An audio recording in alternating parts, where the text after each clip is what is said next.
Joining us now is Labor Secretary Bienvenido Laguesma to talk about DOLE's response to complaints from BPO workers. Magandang umaga po. Magandang umaga, Secretary. Can you hear us?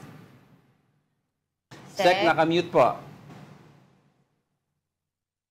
Hindi pa rin tayo naririnig ni Secretary. Secretary, can you hear us? Okay. For those who just tuned in, we're trying to reach out Secretary, DOLE Secretary Bienvenido Laguesma para nga dito sa usapin ng mga BPO workers na may mga complaints po na pinapapasok pa rin sila kahit na sila ay affected ng mga bagyo. Alright, Chago. Sec? Sec, nakamute po. Yeah, troubleshoot pa ni Sec yung ano. Good morning, Sec. Good morning, Angelo. Yeah. Good morning, Angela. And good morning po sa inyong mga televiewers at taga-subaybay. Sec, thank you very much for joining us po despite of your busy schedule. Pero I would like to clarify, no, ano po ba talaga yung nakalagay sa batas with regards to yung nangyari po sa earthquake na mga empleyado ng BPO, hindi po pinauwi. Tapos yung sa mga ngayon, during the bagyo po, hindi rin pinauwi. Ano po ang pwedeng mangyari sa mga BPO na ito?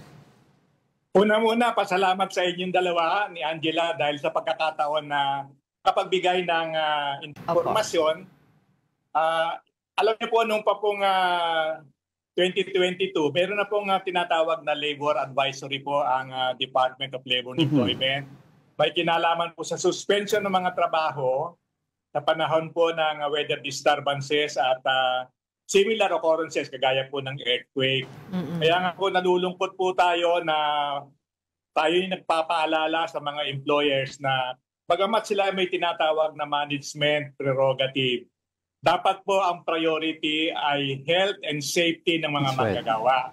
So, kaugnay po dyan, nung akin pong napag-alaman, yung pong ikangay mga reklamo ng ating mga manggagawa sa BPO, nagbigay po ako ng tagubilin direktiba sa lahat ng mga regional directors kung saan po nag-ooperate yung mga nabanggit na mga kumpanya na ipatawag sila at liwanagin po yung pangyayari at sa ganon, makagawa ng tamang hakbangin po ang ating mga DOLE regional officers. But have you seen the complaint itself, Sec? Kasi yung sinasabi ng mga BPO na ito, wala naman daw tugon na nanggagaling mula sa DOLE. Ay, palagay ko siguro meron lang pagkabalang ng informasyon kasi sa araw na ito meron pong naka-schedule na pagdinig yung pong ating DOLE NCR. Nanyayahan po yung mga, ito po bilang pagtugon doon sa ikangay pinaabot na reklamo nito pong asosasyon sa ngalan po ng mga manggagawa na nagpaabot sa kanila ng reklamo. Kung matatandaan po nyo, una pong pagkakataon na mayroong ganyang sitwasyon, yung nagkaroon po ng earthquake sa Cebu, at antimano po pinuntahan ng ating regional director at yung pong kumpanya na mayroon pong mga paglabag ay nagkaroon po ng tinatawag na work stoppage order. Hindi po madaling magbigay ng wage stoppage order kasi siyempre po pag tumigil ang operasyon, naapektuhan din po mga manggagawa. Kaya nga po, lagi kaming nagsasagawa muna ng pagsusuri, pag-imbestiga, nang sa ganun anuman pong ikangay order o anuman pong kautusan ng ipalalabas ng DOLE, pwede pong ma-implement. Sec, gusto ko karuhin, no? Kunyari ang isang employee po na ayaw po magtrabaho dahil feeling niya in danger buhay niya during maybe after an earthquake, a storm. Ano po ang magiging take-home pay niya if ever nito?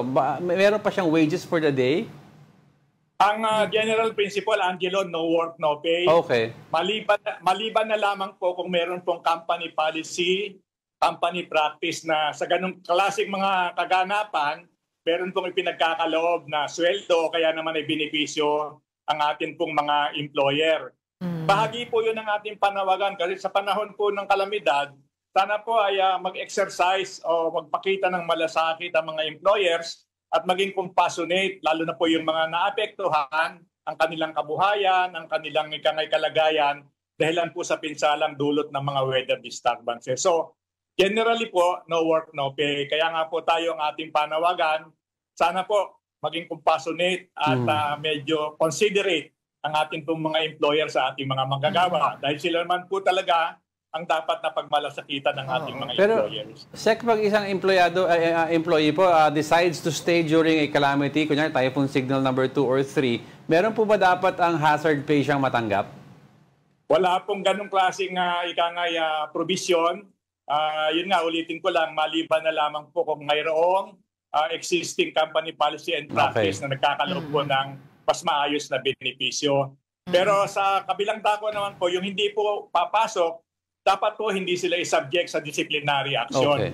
Kasi mas mahalaga po na pangalagaan ang kaligtasan ng ating pong mga manggagawa beyond any other consideration.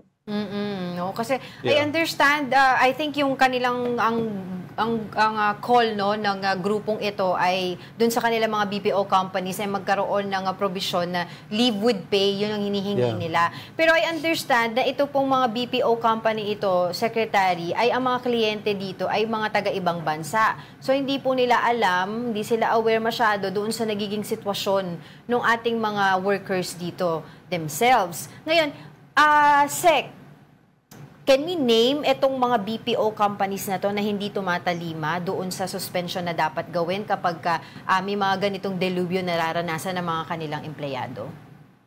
Have we identified them already? Dapat ang pamantayan o panuntunan ay nakapaloob din po sa pagtalima, pagsunod po sa ating labor code. Kasi tama yung nabanggit nyo, bagamat ang kanilang principal ay nasa ibang bansa, dito naman po sila nag-ooperate, yung local companies.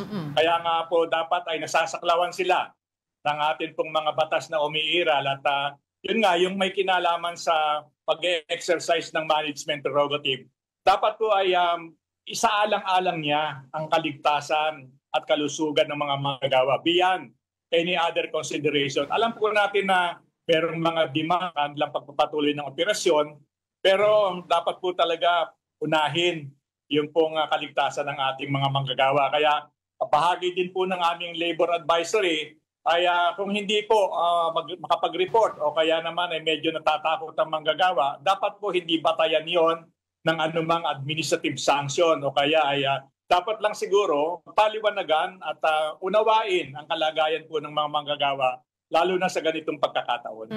Sino-sino daw po itong mga BPO companies na ito, Sec? At saka, ano po ba usually, if ever, ang penalty doon sa mga companies na katulad na ganyan hindi sumusunod sa batas?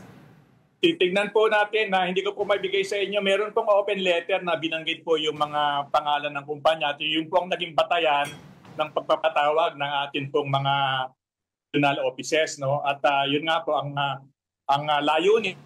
Talagang makita at matignang mabuti yung reklamo at kung ano po ang dapat na hakbangin o kautusan na dapat ibaba ng regional office. After po na mapakinggan yung side ng mga kumpanya na nireklamo, patay po dito nga sa open letter na ipinalabas po nitong asosasyon. Alright, penalty po, wala pa po? Wala pa pong penalty, pero pag nagkaroon po ng nakita, yung nabanggit ko kanina na work stoppage, meron pong ganon. So babalansehin lang po anong kailangan na ipataw na penalty doon po sa nasabing mga kumpanya. Kaya nais ko pong sabihin din na lagi po namin isa sa alang-alang pangunahin ang kalagayan po ng ating mga manggagawa. On that note, maraming salamat po muli sa inyong oras, Labor Secretary Buenvenido Laguesma. Maraming salamat din po at magandang umaga.